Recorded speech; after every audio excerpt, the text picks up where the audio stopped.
प्रेरणास्पद कथाएं YouTube channel पर मैं धनंजय जैन आप सभी का हार्दिक स्वागत करता हूं। दोस्तों, प्रतियोगिता का अंतिम प्रहर चल रहा है और महाराज विक्रमादित्य एक ऐसी उलझी हुई कहानी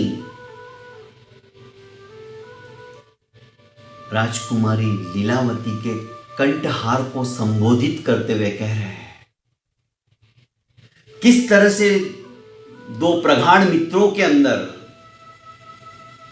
पूर्व दिशा का मित्र भावावेश में आकर सूर्य की साक्षी से एक संकल्प ले लेता है, एक प्रतिज्ञा ले लेता है कि सुहाग रात की पहली रात विवाह के पश्चात की, यदि मेरा विवाह हो गया तो मैं अपनी पत्नी को तुम्हारे पास भेजूंगा और तुम्हारा विवाह हो गया तो तुम अपनी पत्नी को मेरे पास भेजना। जबकि दूसरा मित्र यह प्रतिज्ञा नहीं करता है, पर पूर्व दिशा का मित्र सूर्य की साक्षी से यह प्रतिज्ञा कर लेता है और भाग्य योग्य से इसी मित्र का विवाह संपन्न हो जाता है। सुहाग रात के दिन पत्नी अपने पति का इंतजार करती है कि पतिदेव अब आएंगे, और अपने मन के अंदर चल रहे अच्छे अच्छे विचारों को वे स्वयं कार्यान्वित करेंगे। कई सपने उसने संजोए रखे थे, हर एक संजोता है। काफी देर के इंतजार करने के पश्चात यह आता है और एक भद्रासन के ऊपर बैठ जाता है। गहन चिंता में था, गहन विचारों में डूबा हुआ था। काफी समय व्यतीत हो जाता है। आखिर पत्नी सोचने लगती है कि ऐसी क्या समस्या है, ऐसी क्या बात हो गई है जो इतने चिंताग्रस्त है, मेरी तरफ देख भी नहीं रहे हैं। अधीर हो उठी।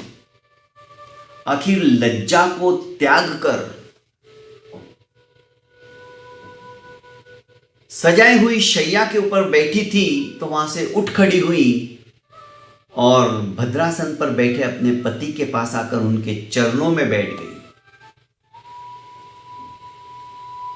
चरणों में नतमस्तक होते हुए उसने कहा कि हे परमेश्वर,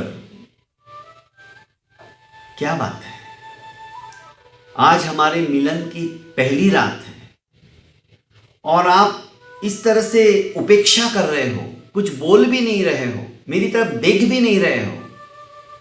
क्या मैं जान सकती हूं क्या कारण है? मेरे मन के अंदर तरह तरह के विचार आ रहे हैं। कितने सारे सपने मैंने संजो के रखे थे कि पहली रात के अंदर मैं अपने पति से मिलूंगी, इस तरह से वार्तालाप करूंगी, पर शायद एक एक करके मेरे सारे सपने चूर चूर हो रहे हैं, टूट रहे हैं।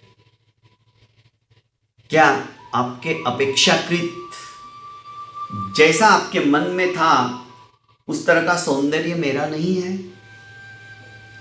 क्या मेरे से जाने अनजाने के अंदर कोई अपराध हो गया है जो कि क्षमा करने योग्य नहीं है? क्या मेरे पिता ने आपको जो चाहिए था दहेज में वो नहीं दिया है? क्या कारण है पतिदेव, आप समझाइए, बताइए, क्योंकि अब रहा नहीं जा रहा है। कुछ तो कारण है।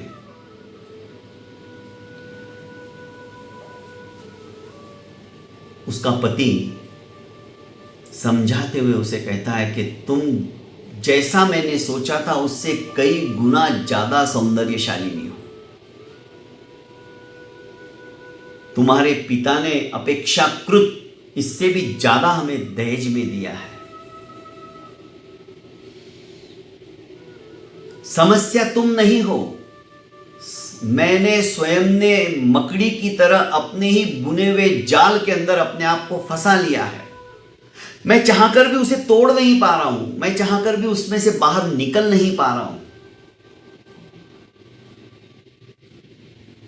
उसकी पत्नी कहती है कि हे पतिदेव, हे प्राणेश्वर, आप पहेलियां क्यों बुझा रहे हो? जो कुछ है मुझे स्पष्ट शब्दों में कहिए, आखिर बात क्या है? आपको कौन सी चिंता खाए जा रही है? आपने कौन सा मकड़ी का जाल ऐसा बुन लिया है जो अपने आप को आप फंसे हुए पा रहे हो? और आज की रात यह सब कुछ समस्या का कारण हो गया है क्या? उसने कहा, हां, मेरे पास सिर्फ आज की ही रात है और यह समस्या आज की रात के लिए ही है। पर मैं कैसे बोलूं, किस मुंह से बोलूं, मुझे कुछ भी समझ में नहीं आ रहा है। अपने पतिदेव के चरणों को पकड़कर यह पतिव्रता स्त्री उनके चेहरे के भावों को पढ़ते हुए बोल उठी, मैं आपके जीवन की अर्धांगिनी हूं। आज से आपके सुख दुख मेरे सुख दुख है। आपके वचनों का पालन करना मेरा कर्तव्य बनता है। मेरी वजह से यदि कोई समस्या है तो आप निसंकोच मुझे बताइए, मैं यथाशक्ति उसे दूर करने का प्रयास करूंगी। पर बिना सुने मैं क्या कह सकती हूं? समस्या का निराकरण इतना आसान नहीं है प्रिय, जो तुम सोच रही हो, क्योंकि समस्या ही कुछ ऐसी है। प्राणेश्वर, जब तक आप समस्या नहीं बताओगे उसका समाधान कैसे होगा? हां, यदि बिना बताए समस्या का समाधान होता है तो बेशक आप मत बताइए, पर आपका इस तरह से चिंताग्रस्त आनंद चेहरा मुझसे नहीं देखा जा रहा है। हमारे मिलन की यह पहली रात है और इस रात के सपने जो मैंने संजोए हुए थे वो सब धराशायी हो गए हैं। मैंने सपने में भी नहीं सोचा था कि मेरी पहली रात इस तरह से व्यतीत होगी। मेरा पति इस तरह से चिंताग्रस्त बैठा रहेगा, जो होके मुझे बोलना पड़ रहा है।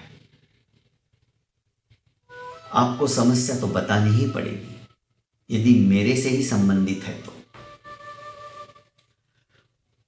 उसका पति कहने लगा कि प्रिय, मैं क्या बोलूं? अथ से इति तक किस तरह से उसने सूर्य की साक्षी से यह प्रतिज्ञा ली थी, अपनी पत्नी के सामने सब कुछ बता दिया कि इस तरह से उत्तर दिशा के अंदर मेरा मित्र है और उसके साथ मैंने ऐसी प्रतिज्ञा ले ली थी। पत्नी ने लंबा निश्वास छोड़ते हुए अपने पति से कहा, प्रतिज्ञा जिसे पूरी करनी है उसे प्रतिज्ञा के बारे में मालूम ही नहीं। ऐसी प्रतिज्ञा और ऐसा वचन देने का कोई महत्व नहीं है। और आपका वह मित्र यदि सच्चा मित्र है तो आपकी इस प्रतिज्ञा के टूटने के बाद भी वो आपको कुछ नहीं बोलेगा। उसने कहा, नहीं प्रिय, मेरा वो सच्चा मित्र है, उसने तो मुझे कई बार रोका था, पर मैंने ही भावावेश में आकर यह वचन उसे दे दिया था, जबकि उसने मुझे कोई वचन नहीं दिया। पर स्वामी, ये कैसा वचन दे दिया आपने? आपने कुछ सोचा क्या? नहीं सोचा? इसका परिणाम क्या होगा?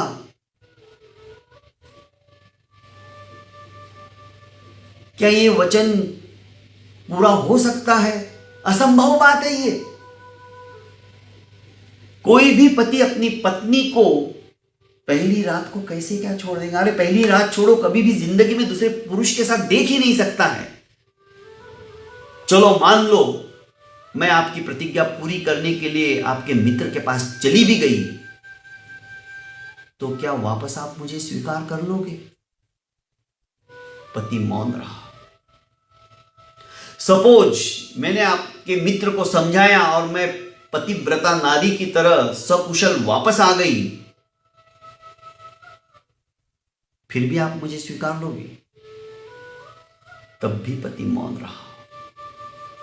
उसने कहा, प्राण प्राणेश्वर, आपने प्रतिज्ञा कैसे ले ली है ये? उसने कहा, मुझे कुछ पता नहीं, मैंने प्रतिज्ञा तो ले ली है, और यदि मेरी प्रतिज्ञा पूरी नहीं हुई तो सूर्योदय होने के पूर्व ही मैं आत्महत्या कर लूंगा, क्योंकि मैं अपने वचनों को तोड़ नहीं सकता। पत्नी कहती है कि पतिदेव, मैं विधवा का जीवन जीकर मैं भी क्या करूंगी? आप मेरे पति हो, अब आपकी प्रतिज्ञा को पूर्ण करना मेरा धर्म हो गया है, पर मुझे अपने आप के ऊपर घृणा आ रही है कि मेरे कैसे नसीब है, मेरे कैसे भाग्य है जो पहली ही रात को मुझे अपने पति के अलावा दूसरे के पास जाना पड़ रहा है। कोई बात नहीं, मैं जाऊंगी। अपने पति की इज्जत के लिए, अपने पति के वचनों की रक्षा के लिए मैं जरूर जाऊंगी। पत्नी के आंखों में आंसू थे, सच्ची पतिव्रता थी। हाथ में आरती का थाल सजाती है, कुछ राखियां जो कि भाई को अपनी बहन बांधती है, 3-4 राखियां वो अपने थाली में रख लेती है, अक्षत, कुमकुम सब कुछ रख लेती, थाली को सजा लेती है। उसे विश्वास था और पतिव्रता नारी थी कि मैं इनके मित्र को समझाऊंगी। आरती का थाल सजाए हुए दोस्तों अपने पति के वचनों की रक्षा करने के लिए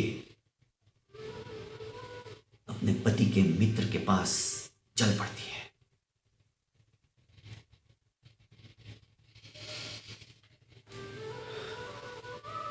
पश्चिम दिशा की ओर, जहां पर कि पति ने उसको एड्रेस वगैरह सब बता दिया था, वो अपने घर से निकल पड़ती है। रात सघन होती चली जा रही थी। सुनसान रात्रि के अंदर 16 श्रृंगारों से सुसज्जित यह पतिव्रता नारी हाथ में आरती का थाल सजाए हुए, स्वर्णाभूषणों से अपने आप को मंडित कर चल पड़ती है। पीछे से चुपके चुपके इसका पति भी देखने के लिए चल पड़ता है कि देखे क्या होता है। सचमुच में यह पतिव्रता का धर्म निभाती है या बिना कुछ प्रतिकार किए ही अपने आप को समर्पित कर देती है? चलो देखो तो सही कैसा होता है स्त्री का भाग्य। कैसी कैसी आपदाएं जीवन के अंदर आती है। छुपते छुपाते ये इसका पीछा कर रहा था, इतने में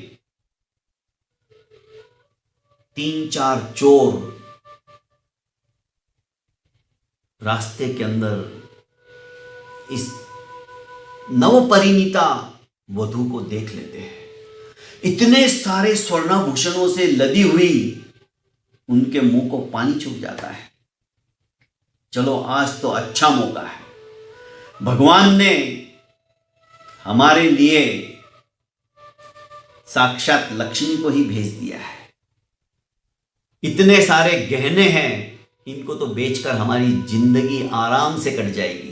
कहीं और चोरी और डाका डालने का काम ही नहीं है। और तो और इस सुंदरी का भी हम उपभोग करेंगे गहने छीनने के बाद में। उसे वे रोकते हैं और कहते हैं, आज तो शिकार खुद हमारे पास चला आया है, हम तुम्हें छोड़ेंगे नहीं।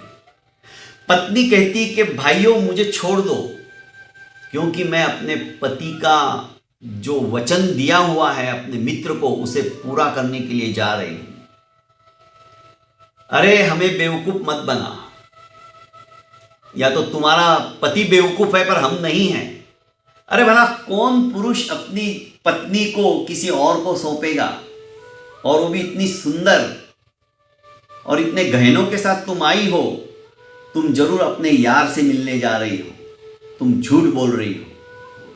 कि मैं झूठ नहीं बोल रही हूँ, सचमुच में मेरे पति और उनके मित्र दोनों में प्रगाढ़ मित्रता है। और मेरे पति बेवकूफ नहीं है, वे भावुक है।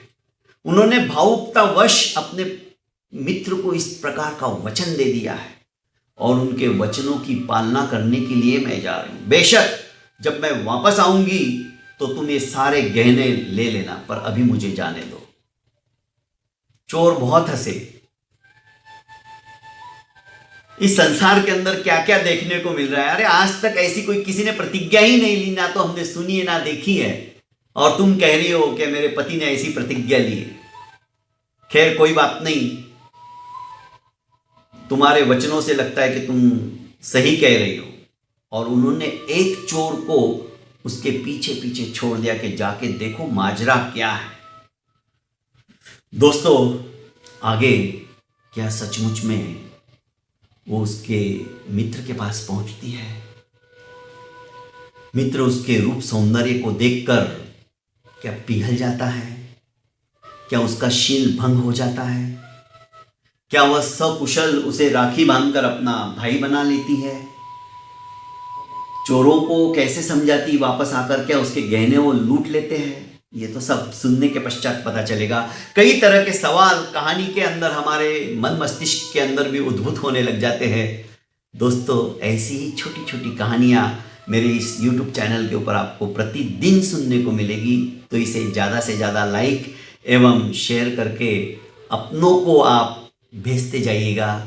बहुत बहुत धन्यवाद।